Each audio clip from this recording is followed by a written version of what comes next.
Há momentos na vida que, olhando à nossa volta, sentimos medo. O cenário é muito escuro e sombrio. Você vê a maldade prevalecendo, a injustiça dominando, a violência campeando nas ruas, os juízes vendendo sentenças, os governantes oprimindo em vez de servir ao povo,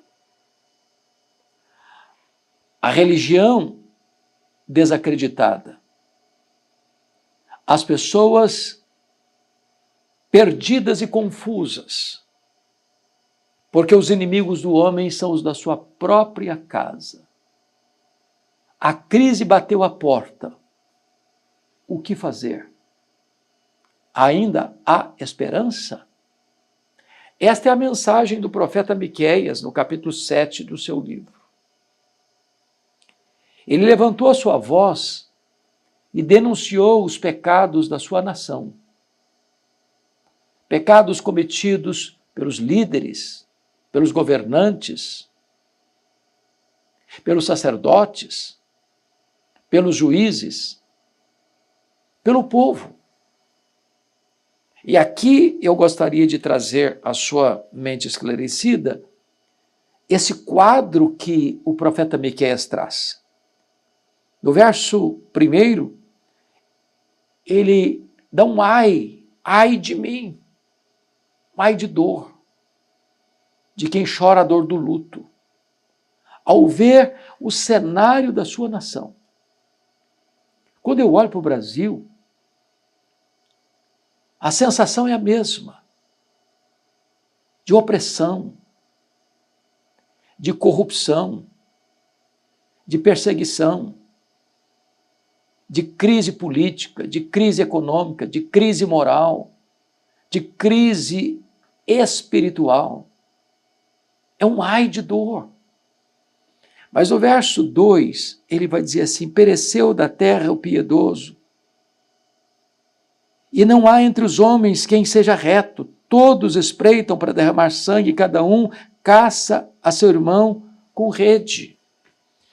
Ele está tão angustiado que ele olha pela vitrine e não vê ninguém mais. Não dá para confiar em ninguém mais. As relações não são fraternais mais. Há um ambiente de hostilidade, onde cada um quer destruir o outro.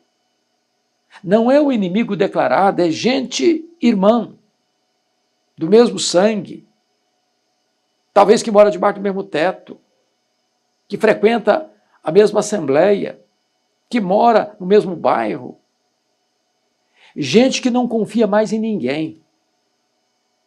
E no verso 3, ele é mais específico, porque Miqueias traça o cenário de um Estado formado, preparado, forjado para o mal. O aparelhamento do Estado para o mal. Escute a leitura do versículo 3. As suas mãos estão sobre o mal e o fazem diligentemente. O príncipe exige condenação, o juiz aceita suborno, o grande fala dos maus desejos de sua alma, e assim todos eles, juntamente, urdem a trama. O que é isso senão um conluio do crime? O que é isso senão o ajuntamento das forças que governam, dos poderes constituídos, juntamente com a supremacia econômica, juntos urdem a trama para se aproveitarem do sistema, para se locupletarem diante do cenário. E isso o profeta Miqueias está vendo na sua nação 700 anos antes de Cristo. Quando ele afirma que o príncipe exige condenação. aquele que está ocupando a cadeira de presidência, de governador, de prefeito, de comando político, requer que fulano, beltrano, ciclano sejam condenados. O juiz, que deveria ter independência para julgar de acordo com os autos do processo e de acordo com os ditames da lei, aceita suborno. Tem partido. E toma o partido errado. Ele diz ainda mais que o grande fala dos maus desejos da sua alma. O grande é o poderoso, é o que detém o poder econômico. É aquele que nos bastidores comanda todo o processo. E assim eles todos, atrás das cortinas, nos corredores do poder, nos bastidores, urdem a trama. Agora preste atenção no que Miqueias vai dizer sobre esses que estão tramando. O melhor deles é como um espinheiro, o mais reto é pior do que uma cerca de espinhos. Veja você que quem está na liderança não está por mérito de vida ilibada, de conduta irrepreensível. Miqueias está dizendo que o melhor deles é como um espinheiro, que machuca, que fere, que sangra, que não produz nada. É chegado o dia anunciado por tua sentinela, o dia do teu castigo. Aí está a confusão deles. E Miqueias vai adiante e diz assim: não creiais no amigo, nem confieis no companheiro, guarda a porta da tua boca àquela que reclina sobre o teu peito. Ou seja, nesse ambiente, é um ambiente de suspeita, de espreitamento, de vigilância. As paredes escutam. Você abre o coração para alguém que você acha que é seu amigo e ele vai trair você, vai puxar seus tapetes, vai apunhalar você pelas costas, vai denunciar você a esse complô do poder que tomou o Estado para fazer o mal. Miqueias está descrevendo a sua nação 700 anos antes de Cristo, retratando para nós a atualidade da Bíblia e mostrando para nós que o coração do homem é o mesmo, desesperadamente corrupto, conforme diz a Bíblia. Mas essa crise não é a crise apenas política, lá nos bastidores do poder, não. O versículo 6 ele diz: porque o filho despreza o pai, a filha se levanta contra a mãe, a nora contra a sogra, e os inimigos do homem são os da sua própria casa. Veja você que Miqueias, ele está olhando o cenário, não encontrou nenhum justo, nenhum piedoso, pereceu da terra. E agora ele volta a sua atenção para dentro das famílias e diz que a crise está instalada dentro dos lares. Pais contra filhos, filhos contra pais, nora contra sogra, genro contra o sogro. E a família se torna um campo de batalha e de guerra. Não há harmonia, não há amor, não há parceria, não há cooperação. Ao contrário, ele diz que os inimigos do homem são os da sua própria casa. Agora, para um pouquinho aqui. Esse é o diagnóstico. O que fazer num diagnóstico desse? É a pergunta que eu escuto todo dia, toda hora, andando por esse Brasil afora. Tem esperança? Tem saída para o Brasil? Tem jeito de melhorar? Será que nós vamos sair desse buraco em que nos encontramos? Será que é possível botar o Brasil nos trilhos? Será possível que os governantes vão ser pessoas de bem, que vão trabalhar para o desenvolvimento da nação? Será que poderemos confiar nas cortes para julgarem conforme os preceitos da lei? Será que nós podemos confiar naqueles que legislam para fazerem leis justas? Será que nós podemos confiar nas relações nacionais e internacionais? Será que nós podemos confiar na estrutura familiar? Essa é a pergunta. Vamos ver o que ele responde? O profeta Miqueias diz assim, versículo 7. Eu, porém, veja a conjunção adversativa, eu, porém, olharei para o Senhor e esperarei no Deus da minha salvação. o meu Deus me ouvirá. Miqueias está propondo aqui não uma rebelião, não uma revolução armada, ele está propondo aqui um clamor ao Deus Todo-Poderoso que pode mudar as circunstâncias, porque Ele quem põe no trono, Ele quem tira no trono, Ele quem dá vida, Ele quem tira a vida, Ele quem exalta, Ele quem rebaixa, Ele é o que está com as rédeas da história em suas mãos. Ele diz, porém, eu olharei para o Senhor. Eu buscarei o Deus da minha salvação. E eu tenho convicção de que o meu Deus me ouvirá. Então, eu gostaria de olhar com você agora algumas lições ainda do texto. E o versículo de número 8 diz assim: ó minha inimiga, não te alegres a meu respeito.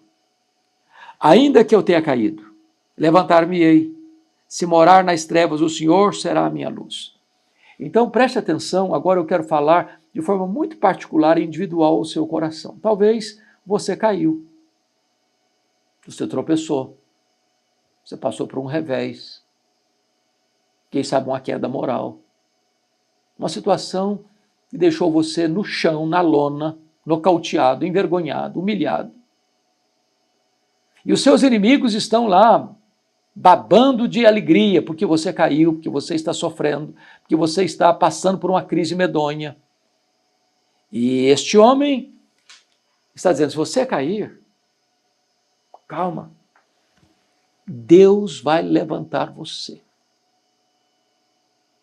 Quem zombou, quem escarneceu de você, porque você caiu, não vai conseguir prevalecer, porque Deus vai levantar você, Deus vai segurar você, Deus vai recuperar você, Deus vai restaurar a sua sorte. Não é você que vai se levantar por sua própria força, é Deus quem vai levantar. Ele diz mais, se morar nas trevas, o Senhor será a minha luz. Ainda que a circunstância seja tenebrosa, Deus virá em seu socorro para ser a sua luz. Olhe para Deus, portanto, como a sua única esperança. Eu, porém, olharei para o Senhor. Talvez você não confie mais na política, talvez você não confie mais nos políticos, talvez você não confie mais em promessas, talvez você não confie mais nas ideologias humanas, talvez você não confie mais nas cortes, talvez você não confie mais nos tratados internacionais, talvez você esteja completamente cético de tudo isso. Mas você pode confiar no Senhor. Ele não vai decepcionar você. Segundo lugar, reconheça seu pecado contra Deus e aceite a sua disciplina. Ele entende que ele está caído porque pecou. E o profeta Oséias, que foi contemporâneo de Miqueias, no capítulo 14 da sua obra, diz, ó Israel, tu estás caído pelo teu pecado. O pecado é o opróbrio das nações, e o pecado derruba, humilha, leva para a lona. Agora, se estamos caídos, é porque Deus está nos disciplinando. Aceite a disciplina. Porque Deus faz a ferida e Deus a cura. Deus humilha, mas Deus exalta. A Bíblia diz que Deus não rejeita um coração quebrantado. Mas em terceiro lugar, lembre-se que Deus nunca vai abandonar você. Ainda que eu tenha caído, levantar-me-ei. Se morar nas trevas, o Senhor será a minha luz. Então, entenda isso. Lembre-se disso, que Deus não vai abandonar você. Você não vai continuar prostrado, você não vai continuar caído. Deus vai levantar você, Deus vai iluminar o seu caminho. Ele é o Deus da restauração. Ele tem prazer na misericórdia e é rico em perdoar. Talvez você está desanimado, talvez você pense que não tem mais jeito, como Pedro, que negou Jesus, que desistiu de tudo, mas Jesus não desistiu dele. que achou que tinha que voltar para as redes, mas Jesus vai no encontro dele para restaurá-lo, para recuperá-lo, para levantá-lo, para instrumentalizá-lo. Deus pode fazer o mesmo na sua vida. Mas ainda, finalmente, saiba que Deus cobrirá você com a sua justiça. O versículo 9 diz: sofrerei a ira do Senhor, porque pequei contra ele, até que julgue a minha causa e execute o meu direito. Ele me tirará para a luz e eu verei a sua justiça. Note isso. O pecado tem consequência. E Deus nos disciplina, não porque nos rejeita, não porque não nos ama, exatamente porque Ele nos ama é que Ele nos disciplina, porque se nós não fôssemos filhos ou bastardos, Ele nos deixaria a nossa própria sorte, mas porque somos filhos, quando erramos, quando pecamos, quando transgredimos, Ele nos disciplina, mas não nos abandona. Ele nos recupera. Ele me tirará para a sua luz e eu verei a sua justiça, a justiça de Cristo imputada a nós. Então, ele conclui esse capítulo 7, lá no verso 18 a 20.